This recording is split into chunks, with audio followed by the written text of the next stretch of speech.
Divine mercy is a promise, loving, infinite, dynamic, peaceful. I am a pilgrim of mercy.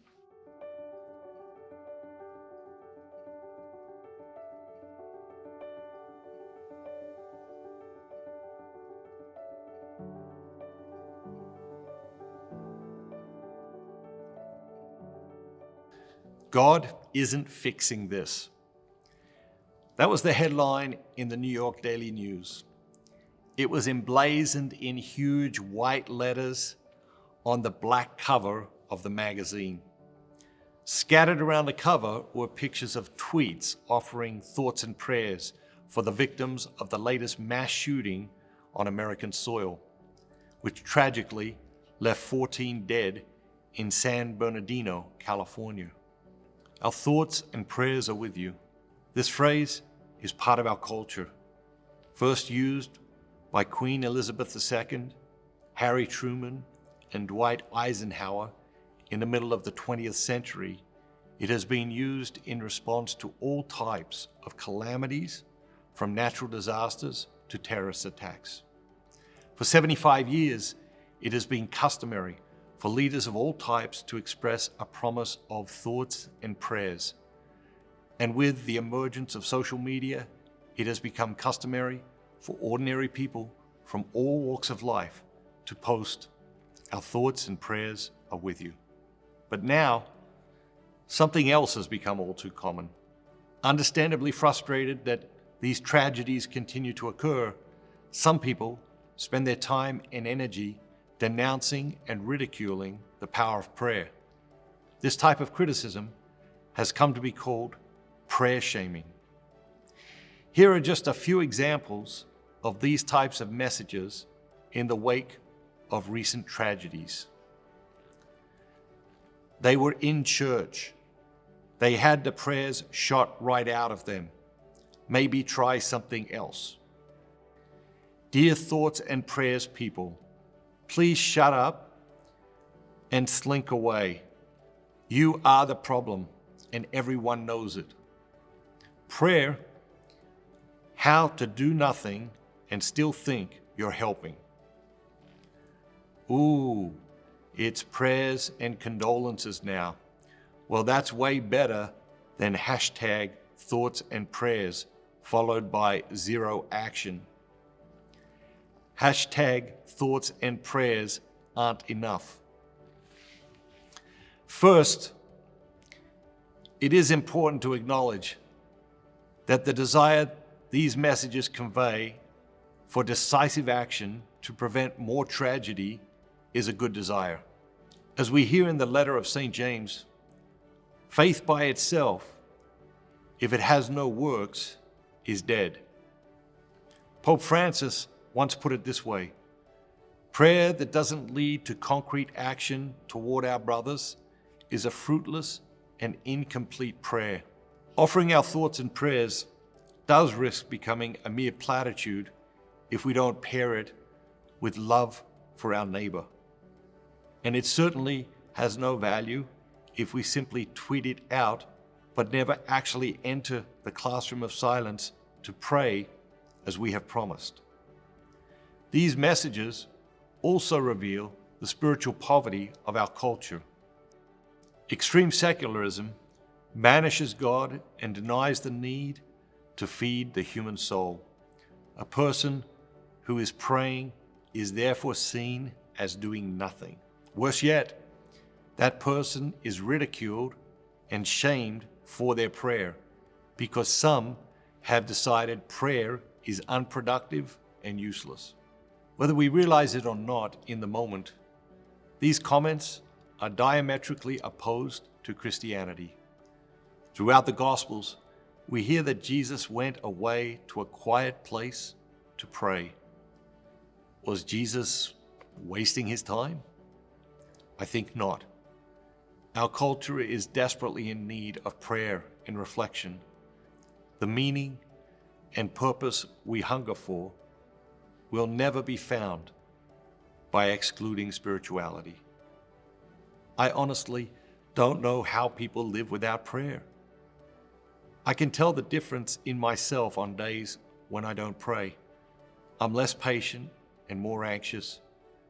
I give people the benefit of the doubt less and judge more.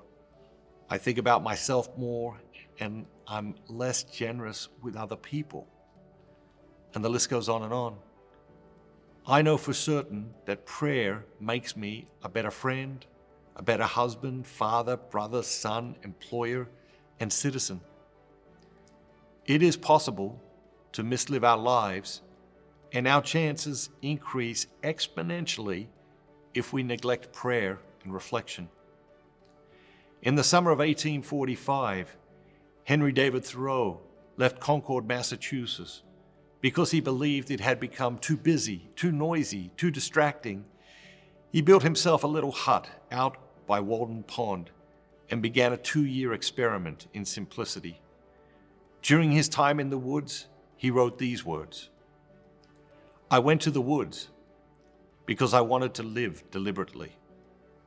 I wanted to live deep and suck out all the marrow of life, to put to rout all that was not life, and not, when I came to die, discover that I had not lived."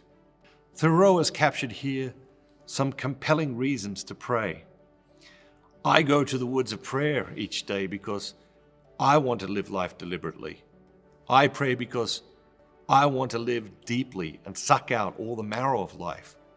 I pray because I want to figure out what matters most and what is of little or no consequence.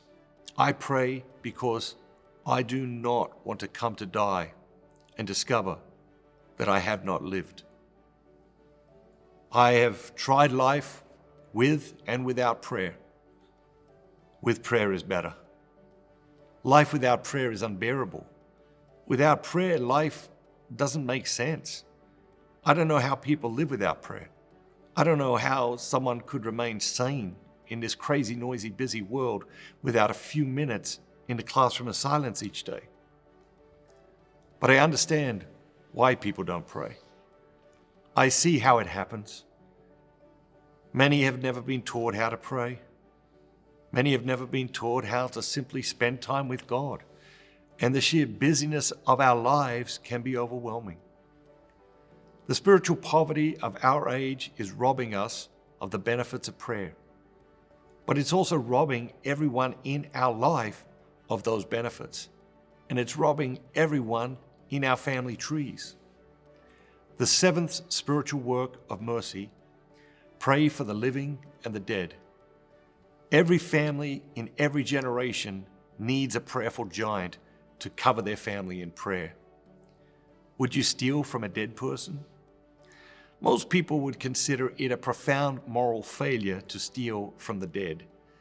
To paint a clearer picture, if there was a dead man on the sidewalk and someone came up and stole his wallet and his watch, how would you regard that person? To deny the power of prayer is to steal from the dead, because the denial ultimately leads less people to pray for their dead relatives and friends.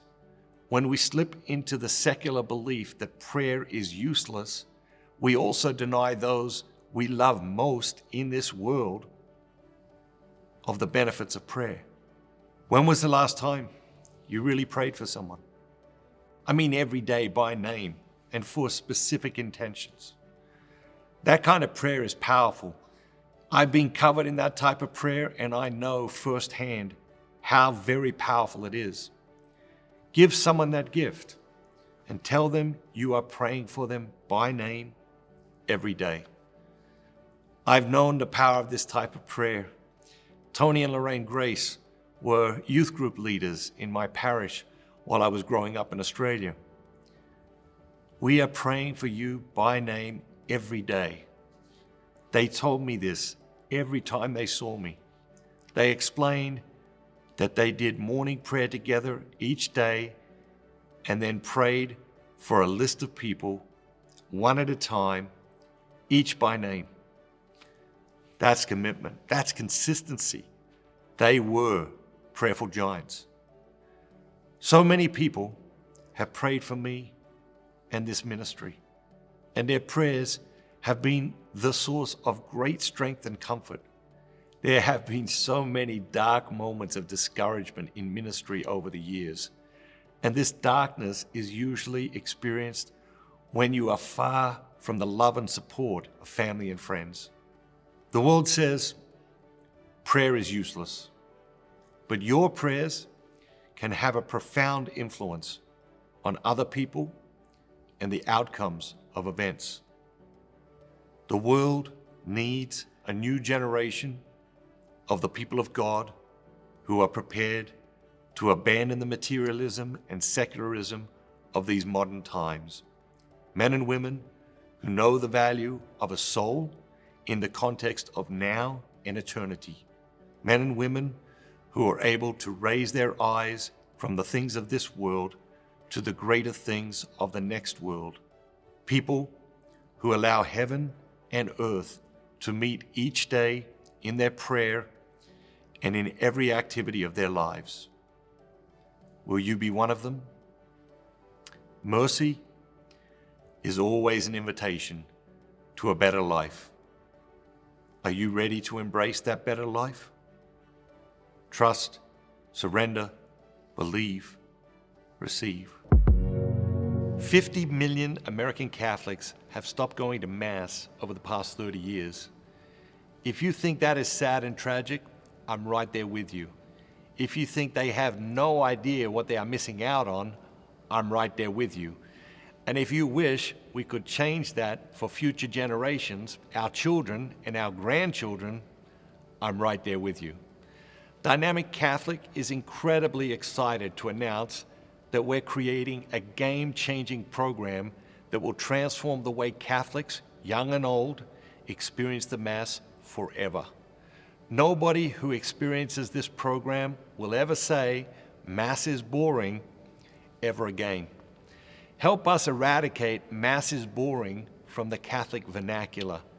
Click the button below, choose your welcome gift, and become a Dynamic Catholic ambassador today.